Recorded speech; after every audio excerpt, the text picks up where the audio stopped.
All right, we're only 10 games into the season, but I want to take a look at some of the blue chip prospects. We got a couple here, various positions. Looks like a fair amount of pitchers, maybe half of them right now are pitchers. Our scouts are not done doing their job yet, so let's just look at some of these dudes. All right, we got John Ayer, 3 pitches. From Pennsylvania, he's a righty thrower. We're not too concerned about how he hits, but he looks all right, not too shabby. Estimated time of arrival is 2 seasons from now.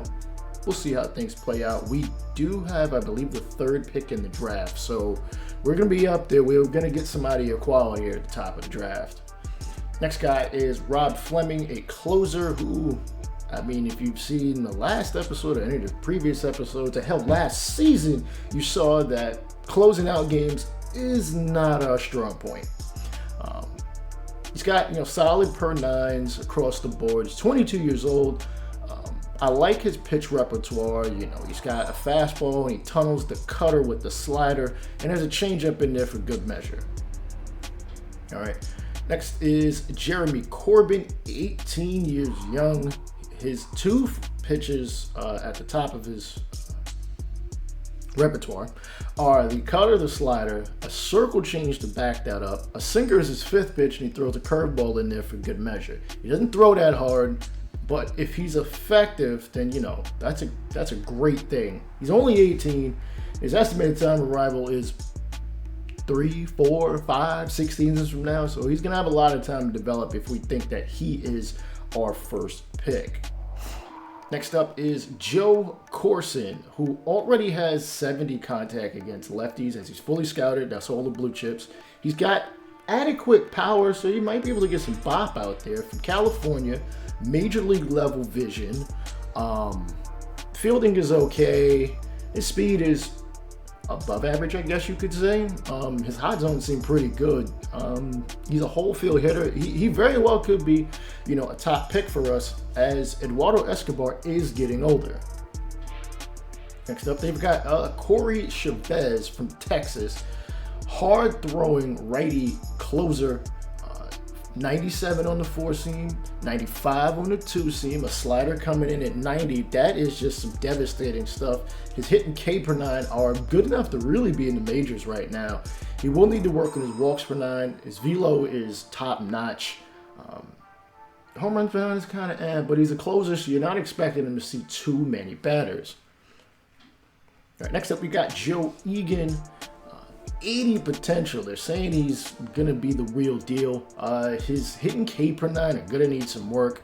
Really, all of his per 9s are going to need work. Average control, average velocity. Break is good, though. Coming in with a 4-seamer, a changeup, a slurve, a sinker, and a curveball. So his pitches are kind of all over the place, but that could be a good thing. Next up, we got Larry Bell, the right fielder.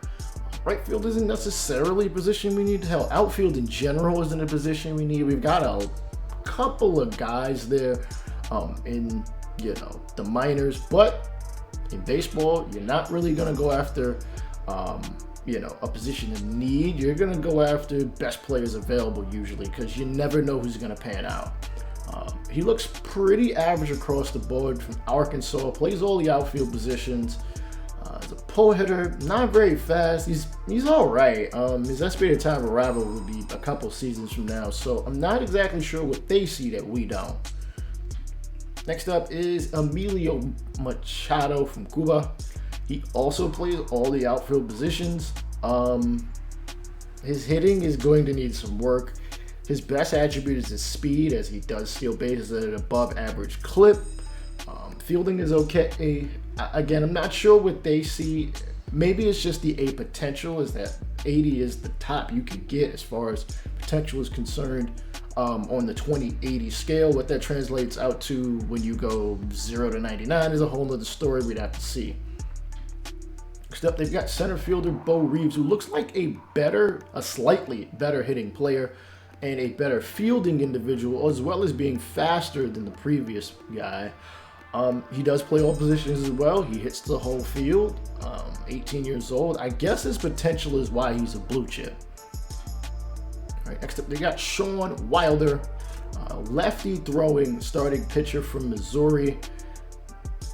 He's looking like he's going to be a major league average kind of guy when he comes up. In a couple seasons, his velocity is top notch though, coming in with a 98 mile an hour fastball, a 4-seam fastball that is, 94 in the 2-seam, 83 curveball, 90 slider, 84 changeup. So he's got a nice mix of pitches. Just a matter of whether he's going to be able to control them or not. 19 years old. It's going to be a while before anybody sees him. Apparently he fields well, though I'm pretty sure that is a glitch where the current is higher than the scouted, and it is what it is. All right, and lastly, we've got Elvis Garlobo from the Dominican Republic. 80 potential. Again, he plays all the outfield positions, primarily a left fielder. About average as far as hitting is concerned. His power is below average. Vision is okay. He does field his position, though his arm is not that good, which could explain why he probably more than likely be a corner outfield position as opposed to center. But he looks okay. You know, we're going to let our scouts do their job. I mean, I'm going to assist them along. I am doing manual scouting this year, unlike last year, just so we can kind of discover as many players as possible, and then we'll individually pick on dudes and, you know, see where they are in the upcoming weeks. All right, this is Rainbow State of the Franchise Gaming.